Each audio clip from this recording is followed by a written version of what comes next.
Bapak Ibu Saudara dimanapun Anda berada, Shalom. Bapak Ibu Saudara yang diberkati Tuhan, minggu ini saya mengangkat sebuah tema, biar segala yang bernafas memuji Tuhan.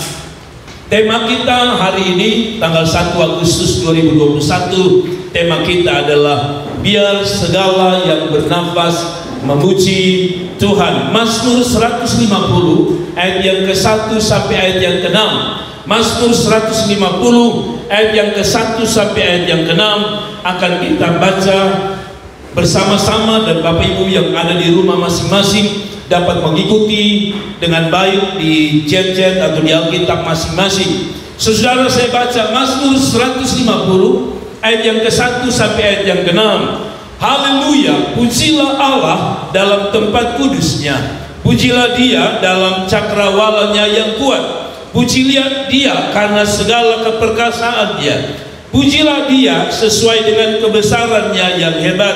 Pujilah Dia dengan tiupan sangkakala. Pujilah Dia dengan gambus dan kecapi. Ayat 4. Pujilah Dia dengan rebana dan tari-tarian. Pujilah Dia dengan permainan kecapi dan seruling. Pujilah Dia dengan ceracap yang berdentang atau berdenting. Pujilah Dia dengan ceracap yang berdentang. Biarlah segala yang bernapas memuji Tuhan. Saya baca ayat yang ke-6, ayat terakhir. Biarlah segala yang bernapas memuji Tuhan. Saudaraku yang diberkati Tuhan, hari-hari ini orang kehilangan minat untuk memuji Tuhan karena persoalan hidup dan pergumulan hidup. Orang bisa memuji Tuhan kalau mereka diberkati. Orang bisa memuji Tuhan kalau mereka sehat. Orang memuji Tuhan kalau mereka dilimpahi begitu banyak harta limpahnya. Tapi orang kehilangan minat untuk memuji Tuhan ketika mereka sakit, ketika mereka ada dalam pergumulan, ketika mereka ada dalam beban berat, ketika mereka ada dalam persoalan yang mengimpit mereka. Hilang rasa gairah mereka menyembah, memuji Tuhan. Tapi umat Tuhan diminta untuk selalu memuji Tuhan. Saudaraku, memuji Tuhan adalah perkara yang paling menyenangkan hati Tuhan. Dengar baik-baik, memuji Tuhan adalah satu perkara yang paling menyenangkan hati Tuhan. Saudara-saudara, kalau saudara beri harta, Tuhan punya harta. Saudara, kalau beri apapun yang Anda punya dalam dunia ini, Tuhan punya. Tapi yang Tuhan tidak bisa menciptakan adalah pujian itu sendiri. Jadi waktu Anda memuji Tuhan, Anda sedang menyukakan hati Tuhan. Jadi siapapun Anda, kondisi apapun Anda harus punya prinsip, saya harus tetap memuji Tuhan. Saudaraku yang diberkati Tuhan, bicara tentang memuji Tuhan, kita akan belajar dari ayat ini. Mazmur 150, saya diberkati dengan ayat ini. Ketika saya renungkan, saya diberkati. Kadang-kadang tadi saya bilang, kita memuji Tuhan ini sesuai kondisi. Kalau kondisi kita enak, kita gampang memuji Tuhan. Tapi kalau kondisi kita susah, kita sulit memuji Tuhan. Kalau dompet kita penuh, kita gampang memuji Tuhan. Tapi ketika kita dalam keadaan kritis, susah, miskin, kadang-kala kita tidak bisa menyembah atau memuji Tuhan. Tapi dari ayat ini kita belajar 4 hal. Saudara, dari ayat ini, dari Mazmur 150, kita dapat berbicara atau dapat berbicara tentang 4 hal tentang pujian itu. Saudara, yang pertama, di mana kita harus memuji Tuhan? Ada banyak perdebatan. Di mana saudara harus memuji Tuhan? Nah, dari ayat ini, dari Mazmur 150 kita belajar pertama, di mana Anda bisa memuji Tuhan? Mari kita lihat ayat yang ke-1. Di mana kita bisa memuji Tuhan? Ayat yang ke-1. Haleluya, pujilah Allah dalam apa? Tempat kudusnya. Saudara-saudara, yang pertama, pujilah Tuhan. Di mana kita bisa memuji Tuhan? Di tempat kudusnya.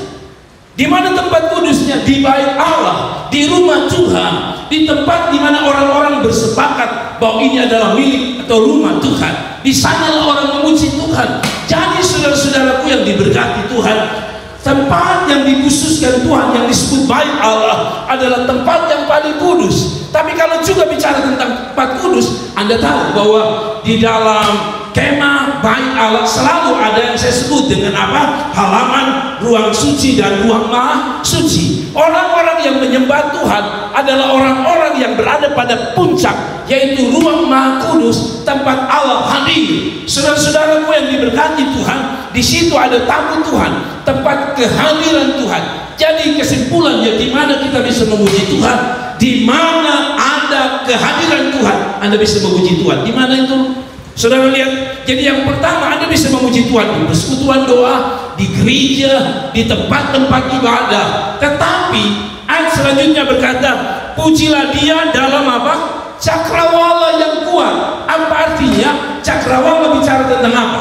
Cakrawala bicara tentang seluruh yang ada di langit, atau seluruh yang disebut dengan semua yang ada di langit. Artinya begini, saudara, tempat beribadah atau tempat memuji bukan hanya di gedung gereja, tempat memuji bukan hanya di gedung-gedung persekutuan doa, tapi tempat memuji Tuhan bebas di seluruh cakrawala. Artinya kalau Anda ada di sungai, Anda bisa memuji Tuhan. Anda ada di laut, Anda bisa memuji Tuhan. Maka Anda ada di kamar mandi sekalipun, Anda bisa memuji Tuhan. Jadi tempat di mana kita bisa memuji Tuhan adalah di mana saja. Tapi yang pertama, tentu kita punya bait Allah, kita punya tempat kudus, kita punya gereja, kita tempat kita bertumbuh. Di sana kita bisa menyembah Allah. Tapi itu tidak boleh menghalangi Anda untuk menyembah dimanapun. Hari ini PPKM, itu berarti tidak boleh membatasi kita. Jadi ada orang berkata begini, Pak Pendeta, kalau tidak di gereja tidak enak Pak Pendeta, kami senang kalau di gereja. Setuju. Tetapi kalau PPKM ini diizinkan, Anda harus menyembah di rumah Anda. Jadi kalau Anda tidak menyembah Tuhan, ada banyak orang bisa menyembah dalam gereja, tapi ketika dia pulang ke rumah dia tidak bisa menyembah dengan baik. Di mana kita bisa menyembah Tuhan, memuji Tuhan? Di mana saja kita sadar bahwa di situ ada kehadiran Tuhan. Alkitab mengatakan Allah itu Maha Hadir. Berarti Anda di atas motor, Anda memuji Tuhan. Anda di atas mobil, Anda memuji Tuhan. Anda dimanapun Anda berada, Anda memuji Tuhan. Saudara-saudaraku yang diberkati Tuhan. Jadi kesimpulannya, di mana kita bisa memuji Tuhan? Di dua tempat, di dalam rumah Tuhan atau di mana saja. Satu waktu Yesus pernah berjumpa dengan seorang perempuan racun dalam Yohanes pasal 4 ayat yang keempat, atau Yohanes 4 ayat 21, saudara. Di situ dikatakan begini. Kata Yesus kepadanya, percayalah kepadaku, hai perempuan, saatnya akan tiba bahwa kamu akan menyembah Bapa bukan di gunung ini dan bukan di Yerusalem. Di gunung ini adalah gunung Gerizim, tempat orang-orang selain orang Israel menyembah Tuhan. Orang Israel punya kebanggaan, punya tempat yang namanya Yerusalem. Ayat yang ke-22, kamu menyembah apa yang tidak kamu kenal, kami menyembah apa yang kami kenal, sebab keselamatan datang dari bangsa Yahudi. Ayat 23, saudara perhatikan. Tetapi saatnya akan datang, perhatikan, dan sudah tiba sekarang bahwa penyembah-penyembah benar akan menyembah dalam roh. Perhatikan roh yang di sini di dalam ayat 23, rohnya kecil, R-nya kecil. Saudara lihat ini. Tetapi saatnya akan datang dan sudah tiba sekarang bahwa penyembah benar akan menyembah Bapa dalam roh kecil dan kebenaran, sebab Bapa menghendaki penyembah demikian. Tapi ayat 25 rohnya jadi besar. Ayat 24 maksudnya, Allah itu roh, dan barang siapa menyembah Dia harus menyembah dalam roh dan kebenaran. Apa artinya? Artinya begini, menyembah dalam roh dan kebenaran. Khusus dalam menyembah dalam roh artinya begini, manusia itu terdiri dari tubuh, jiwa, dan roh. Betul ya? Allah itu sendiri adalah roh. Roh itu, kalau yang namanya roh, tidak bisa dibatasi oleh apapun. Allah itu roh, Dia hadir di mana-mana. Sedangkan kita memiliki satu hubungan atau satu bagian dari hidup kita, yaitu tadi apa? Tubuh, jiwa, dan roh. Orang menyembah Tuhan memang menggunakan tubuh, itu sebabnya kita angkat tangan, kita buka mulut bersuara. Tetapi yang paling membuat kita connect adalah roh kita dengan roh Allah. Karena roh kita atau khusus roh Allah tidak bisa dibatasi. Jadi maksudnya begini, di mana kita bisa memuji Tuhan? Di mana saja. Kalau rohmu mau menyembah Tuhan, menyembah Allah. Karena Allah suka dengan pujian dan penyembahan. Berarti maksud saya, saudara-saudaraku yang diberkati Tuhan, kenapa saya ajar begini? Karena hari-hari ini orang tidak lagi mau memuji Tuhan. Tapi dengan baik, di mana Anda bisa memuji Tuhan? Di mana saja. Nah, ada satu hal yang saya keluar konteks sebentar. Akan ada jadi dilema nanti. Setelah PPKM, bila Tuhan izinkan habis corona, orang akan berkata begini, Pak Pendeta, katanya orang menyembah, orang memuji Tuhan itu di mana saja. Kalau begitu, nanti setelah PPKM, kalau kalau COVID sudah tidak ada, kami akan ibadah dari rumah online. Karena Pak Pendeta yang bilang kita memuji Tuhan di mana saja. Pasti orang akan berdebat begitu. Apalagi yang malas kebaktian, mereka akan bilang begini, atau usah kebaktian ke gedung, di mana saja Allah kita bisa menyembah. Anda sudah bikin satu alasan yang tidak masuk akal. Saudara-saudara dengar, jawaban saya sederhana.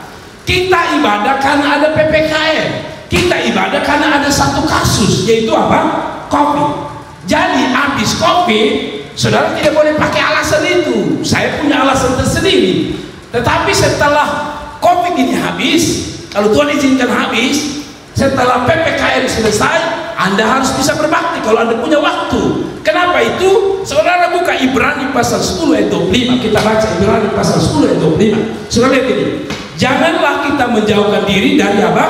Pertemuan-pertemuan ibadah kita seperti yang dibiasakan oleh beberapa orang. Jadi dia katakan, tetapi marilah kita saling menasihati dan semakin giat melakukannya apa?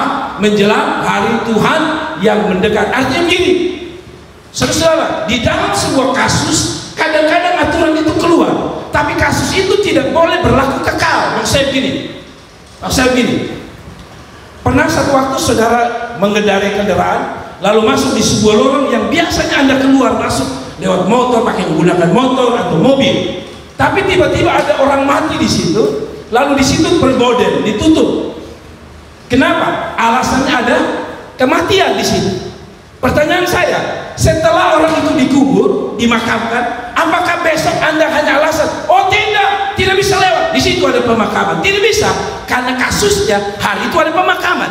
Setelah pemakaman, Anda bisa melewatinya. Mengerti? Jadi maksud saya begini, demikian juga ada waktu di mana saudara lihat ada jalan-jalan juga ditutup, ya, kita jarang melewati tempat itu karena mungkin ada upacara kah, ada acara kenegaraan kah, kita dilarang lewat di jalan raya tersebut. Tapi setelah acara kenegaraan itu, Anda bukan lagi berkata, oh kemarin ada acara kenegaraan dan rasanya tidak akan pernah bisa lewat situ. Tidak bisa, itu kasus per kasus. Artinya setelah habis kasus itu atau acara itu, maka jalan itu kembali dibuka dan Anda bisa lewati. Maksudnya begini, kalau hari ini PPKM, orang larang beribadah, itu sebabnya kita gunakan online karena memang kondisi. Tapi setelah pemerintah mengatakan COVID sudah tidak ada, kita sudah bebas, Anda harus datang sesuai Ibrani pasal 10 ayat yang ke-25. Jangan menjauhkan diri dari pertemuan-pertemuan ibadah. Saudara-saudara mengerti? Jadi tidak boleh bikin alasan bahwa setelah ini toh kita bisa ikut online. Betul. Tapi saya mau bilang sama saudara, di dalam ayat sini dikatakan, marilah kita saling menasihati. Artinya apa? Saudara tahu bahwa berkumpul bersama itu punya pengaruh psikologi. Ya, daripada Anda tidak bertemu. Saya kasih contoh. Kalau Anda telepon dengan suami, istri, anak yang ada tinggal di Amerika kah, di Australia kah, di kampung mana begitu, saya tanya Anda, waktu Anda telepon dengan anak Anda, suami Anda, istri Anda yang jauh, ada rasa kangen.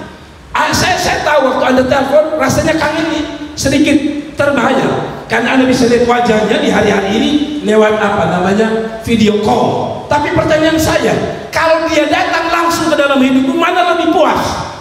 Pasti kita lebih puas kalau kita ketemu orang, karena kita bisa peluk dia, ya kan? Kita bisa merasakan kehadirannya. Sama-sama kita lihat wajah, satu di layar, satu tidak. Saya mau bilang sama saudara, di dalam Tuhan kita bisa online. Setelah PPKM pun Anda punya hak untuk online. Tapi alangkah luar biasa kita bisa jumpa, minimal kita bisa selfie.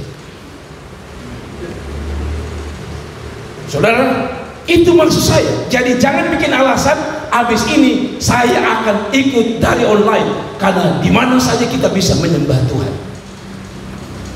Yang kedua, pertanyaan atau khotbah yang kedua dari Mazmur 150 kita belajar. Jadi pertama, di mana kita bisa memuji Tuhan, Anda sudah tahu di mana saja.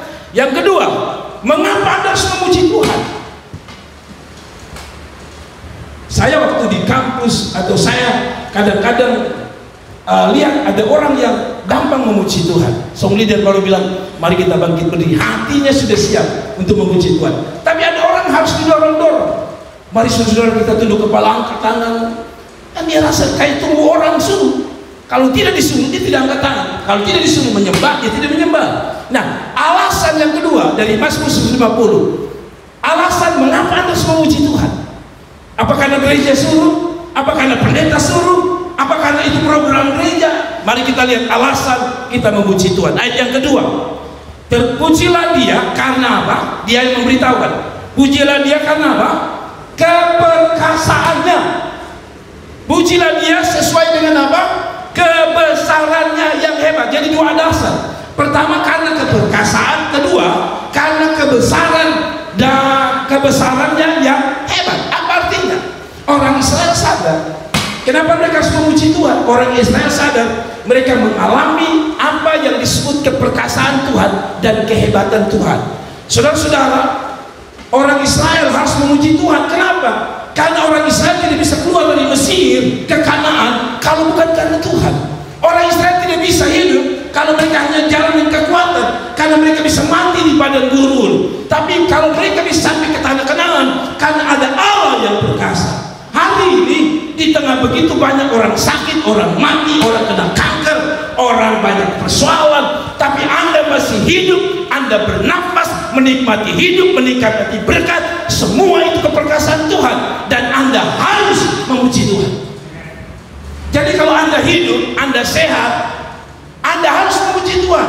Bahkan tadi kita lihat ayat terakhir, Anda sakit sekalipun, Anda harus memuji Tuhan. Kenapa? Karena kita semua mengalami keperkasaan Tuhan. Hari ini siapa yang berani tepuk dada bilang saya punya uang banyak? Tidak ada. Hari ini siapa yang berani bilang saya hidup karena saya punya kemampuan untuk hidup? Tidak ada. Hari ini kita akui bahwa kalau kita masih hidup itu karena keperkasaan Tuhan. Dan orang yang telah mengalami keperkasaan Tuhan yang pertama harus memuji Tuhan.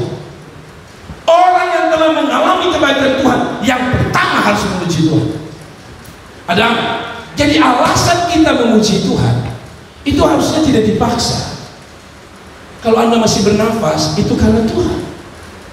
Berarti kalau Anda tidak sulit untuk bisa merenung ayat yang kedua ini, saya ajak Anda tidur di rumah sakit dan lihat betapa banyak orang yang sulit untuk menarik nafas. Beberapa hari ini saya pelayanan orang-orang COVID. Saya mendoakan mereka setiap malam dan pagi. Ada yang sudah hampir tidak bisa bernapas, ada yang sudah parah, ada yang hampir mati, bahkan ada yang sudah mati. Tapi saya diberkati dengan mereka yang sedang napas sesak, sedang bergumul dengan COVID. Saya bilang sama mereka, kalau engkau masih hidup itu karena Tuhan. Saya tidak peduli you sudah sehat atau belum, saya ajak mereka untuk kalau bisa memuji Tuhan. Ada amin. Memuji Tuhan alasan karena kita telah. Jadi begini, ayat 2 ini sedang bicara sederhananya begini. Mengapa Anda memuji Tuhan? Karena kita telah mengalami kebaikan Tuhan. Dengan baik. Mengapa Anda harus memuji Tuhan? Karena kita mengalami kebaikan Tuhan. Apa itu kebaikan Tuhan? Anda bernapas, kebaikan Tuhan.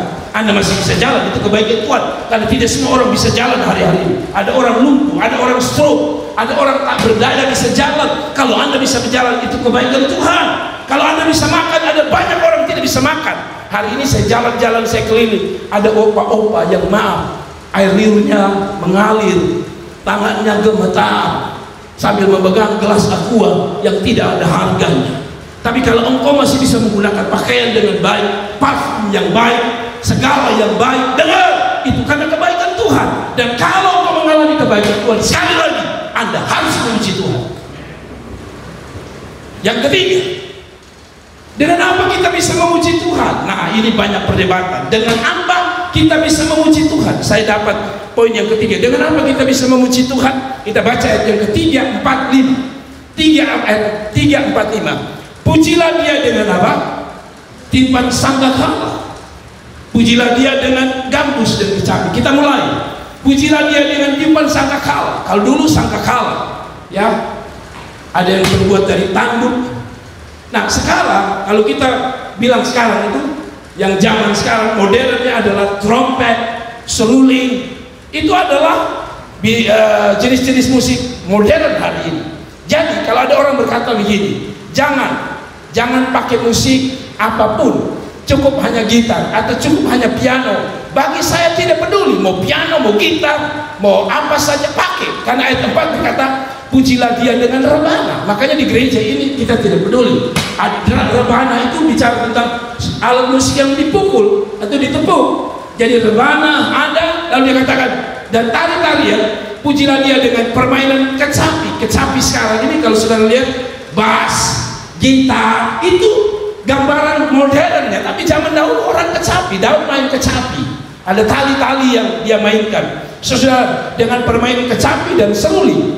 Pujilah dia dengan ceracap yang berhenti. Pujilah dia dengan ceracap yang berdentang. Jadi apapun, musik apapun, harmonika, mau trompet, mau seruling, mau gitar, mau bass, apa saja, mau gong sekalipun, pakai itu untuk memuji Tuhan. Ada sasando, ada pakai.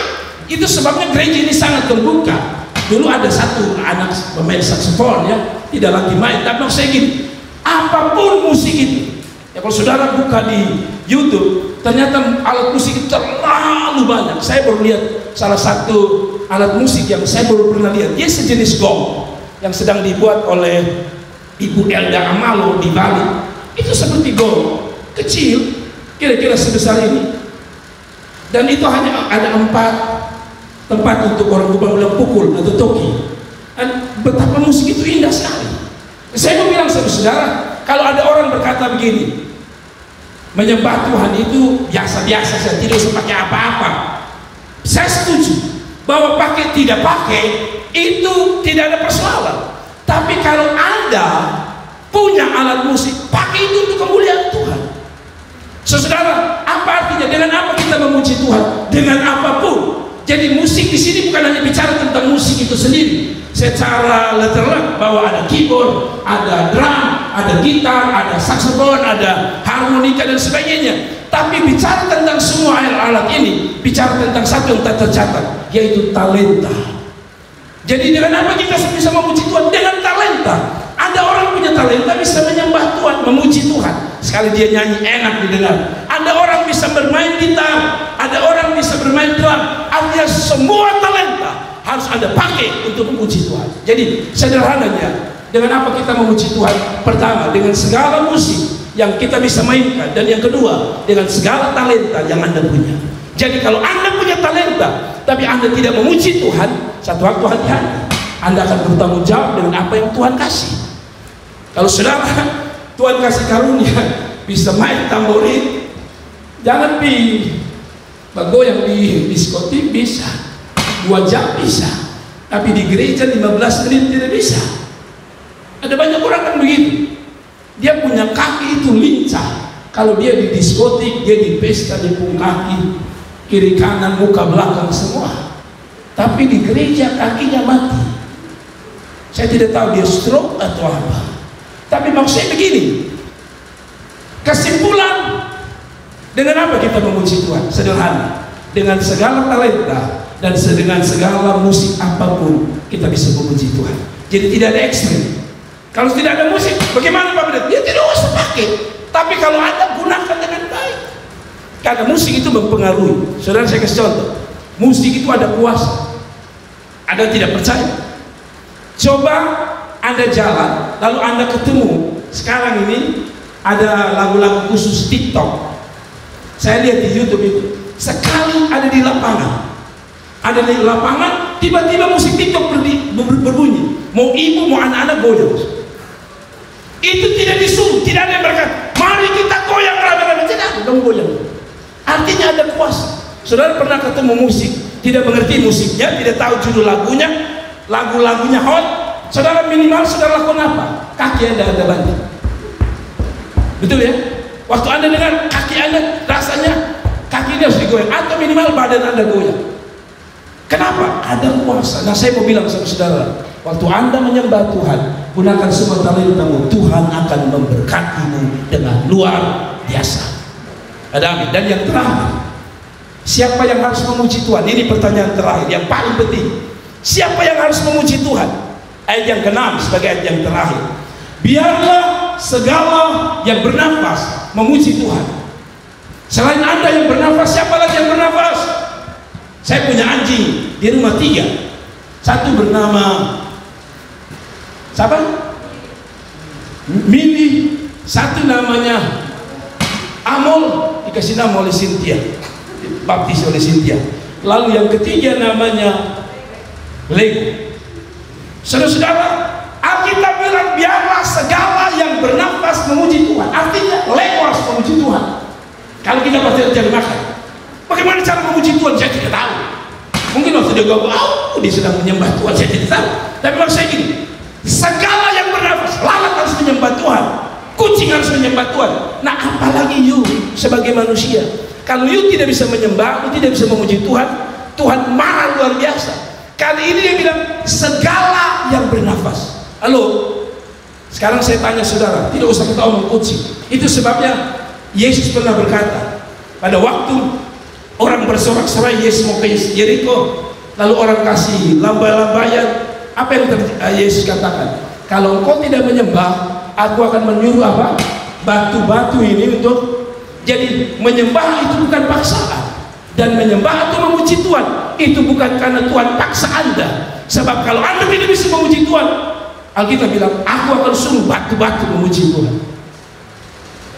Saudara tidak punya alat musik, saudara lihat sekarang orang pakai dandang, pakai tacu, pak, bikin YouTube lalu terkenal. Anda tidak bisa memuji Tuhan, Tuhan akan bawa orang lain untuk memuji Tuhan. Jadi jangan merasa hebat kalau kita memuji Tuhan, atau jangan rasa kita terpaksa waktu kita memuji Tuhan. Karena Allah tanpa Anda puji pun Dia sudah agung, Dia sudah hebat, Dia sudah luar biasa. Tapi kalau Anda diberi kesempatan memuji Dia, Anda orang spesialnya Tuhan. Dengan baik-baik, siapa yang harus memuji Tuhan? Sederhana, Alkitab berkata semua yang bernafas memuji Tuhan. Saya tanya saudara, saudara masih bernafas?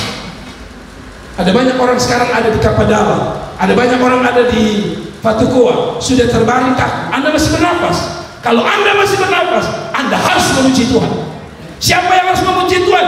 Saudara yang masih bernafas. Artinya begini, dia tidak bilang begini, yang bernafas yang diberkati.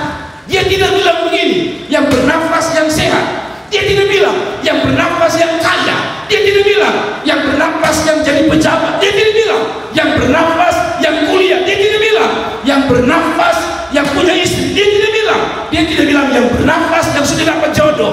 Dia hanya bilang yang bernafas. Artinya apa? Anda kaya, Anda miskin, Anda hebat, Anda susah, Anda harus memuji Tuhan. Tidak ada alasan. Semua orang harus memuji Tuhan. Anda berkata, tapi saya susah Pak Pendeta. Dia bilang, engkau susah, tapi kalau engkau masih bernafas, engkau yang harus memuji Tuhan. Berapa banyak orang sulit untuk menyembah Tuhan hari-hari ini? Karena banyak alasan. Saya belum diberkati, saya belum dapat jodoh, saya tidak dapat berkat. Hei, Tuhan tidak bilang begitu. Tuhan hanya bilang, kalau engkau bernafas, itu dari Tuhan, dan engkau harus memuji Tuhan.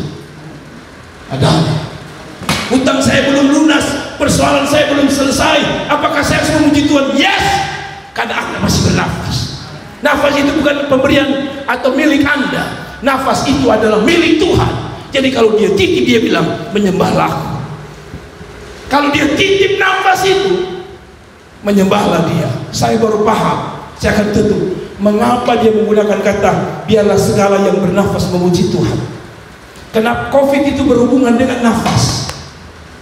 COVID ini berbahaya karena berhubungan dengan nafas. Itu sebabnya maaf, COVID ini hanya bisa akan membunuh kalau saudara-saudara yang punya sakit yang berhubungan dengan nafas. Maaf, orang yang TBC, orang yang asma, orang yang sakit gula dan sebagainya, karena itu berhubungan dengan nafas. Lalu ketika saya renung-renung, kenapa Tuhan izinkan COVID itu hantam nafas? Karena ada banyak orang yang bisa bernafas tapi tidak memuji Tuhan.